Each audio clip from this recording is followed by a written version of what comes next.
DHEA is a adrenal hormone, and don't let the steroid lead you astray here, but it is a precursor. What does that mean? That means the body needs DHEA to make a whole bunch of other hormones.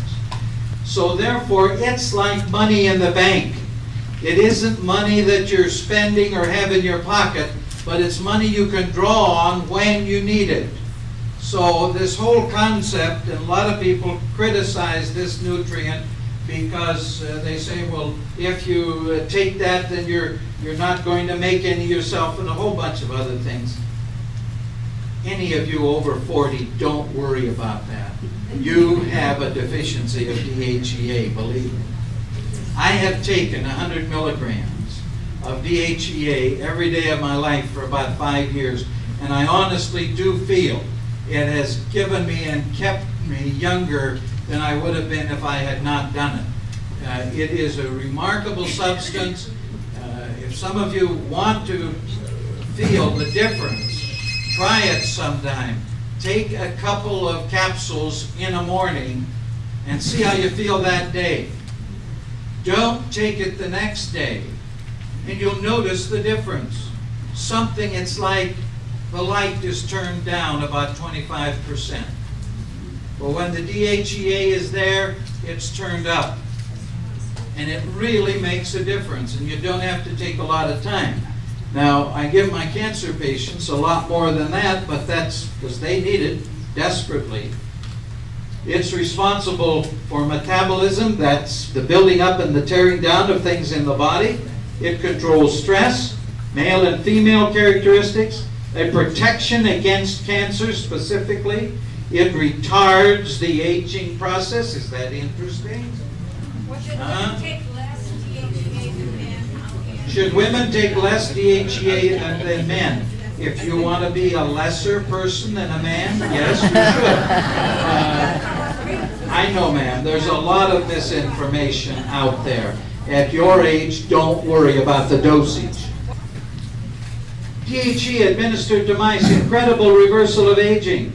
Cancer vanished. Obesity was overcome. Diabetes was improved. Lifespan was increased by 20%. Now, we forget that last one. Nobody wants to live 20% longer.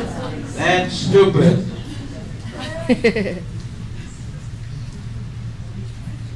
My personal experience with DHEA, it's great for the premenstrual syndrome, all of the menopausal symptoms, just plain feel better, long-term benefit for the heart, mental acuity benefits. Now let's look at melatonin. Definitely works as an assist to going to sleep and getting a restful night's sleep, induces dreaming, which releases emotional tensions. It is the greatest antioxidant known, better than vitamin E, selenium, etc., etc. It bolsters the immune system. It slows the growth of tumors and cataracts. Slows the growth of tumors and cataracts. Melatonin. I give my patients 50 milligrams of melatonin every night. Why? Because there is evidence that melatonin is the greatest natural cancer inhibitor known to man. The greatest natural cancer inhibitor known to man. Totally harmless. They don't sleep all day and all night. That's a falsity. This concern over whether you're going to sleep forever if you take more than 1.5 or 2 milligrams of melatonin is totally false. Melatonin, a great product. You have to be on estrogen or it's all hard. Isn't it amazing? Man survived all those years without modern-day medicine, under circumstances far worse than what we're living now. For your information, ma'am, I have a book on menopause. that tells you that just because your ovaries stop making estrogen at the change of life doesn't mean that your body stops making an estrogen-like substance. Because under normal circumstances, why does she go through menopause without a single symptom? Nothing.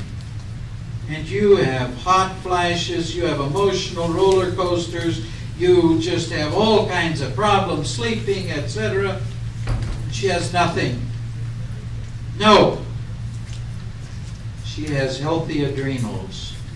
She has overstressed adrenals that have got such a problem about all her concerns, all her worries, they don't have time to make estrogen. Believe me, you were not designed to be given estrogen at menopause. Well, I'm sorry. Does he own you? Are you a slave? No? Okay, thank you. Yes, sir. How do you determine today on the market which vitamins are true vitamins? How do you determine today in the market what are really good vitamins and what are those that are not so good? Question? Right. Manufacturer. I believe, sir, that what you have to do is look for a product of which you either know the company or know the principal in the company and have some faith in their integrity. Because let me tell you, and you may still remember when you were associated with me many long years ago, we had a young man who was selling 1,000-unit vitamin E capsules throughout the whole LA, San Diego, the whole California. He sold millions and millions of 1,000-unit vitamin E capsules. And then somebody took a bottle to a lab, and he was selling safflower oil. Period. That's all it was. But he had the best price on vitamin E in the market. I mean, you couldn't buy vitamin E 1,000 units for anywhere close to what he was willing to sell it. And now you know the other side of the story. You know, or the rest of the story. Really, you've got to know, it's difficult to buy something, in my opinion, that's so important to you without knowing and having confidence in the company you're buying from. That's why, you know, I guarantee the products that I put out, you don't like them, send it back, you got your money back. Because I know that this stuff works. I've had lots of guinea pigs, live, walk on 2 legs, in fact. Yes, ma'am. Yes, I have a question. What is the difference between taking vitamins intravenously or through your gut? Is there any? What is the difference between vitamins intravenously or through your gut?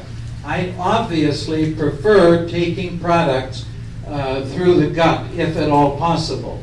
But when I get terminally ill patients in the hospital, I use the intravenous route because how can I get like 150 grams of vitamin C through the gut? You can't do it. But I may need that as a therapeutic amount for that particular individual. So I don't recommend. For those of you ambulatory people, don't worry about intravenous vitamins. Take them orally, but take them in a liquid form. They'll be much better absorbed. Instead, do any of you, are you on the internet? Any of you play on the internet?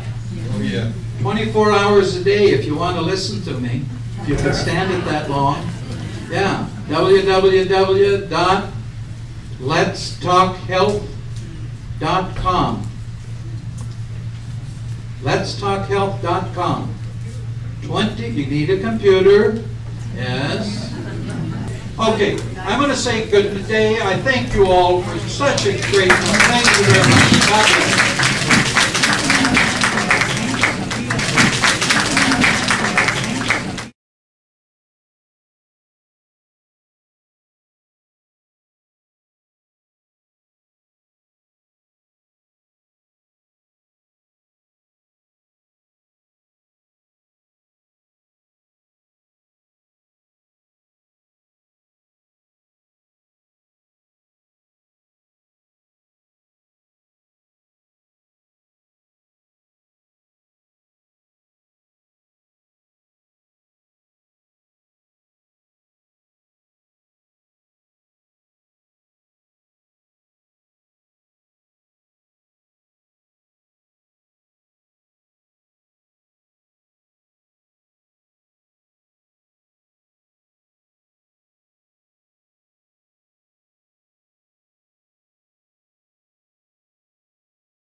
Here's a Harvard study. 88,000 nurses, that's a bundle of nurses, isn't it? Studied for 15 years as to the incidence of colon cancer. Those who took a vitamin supplement with just a tiny 400 micrograms of folic acid had a 75% lower rate of colon cancer.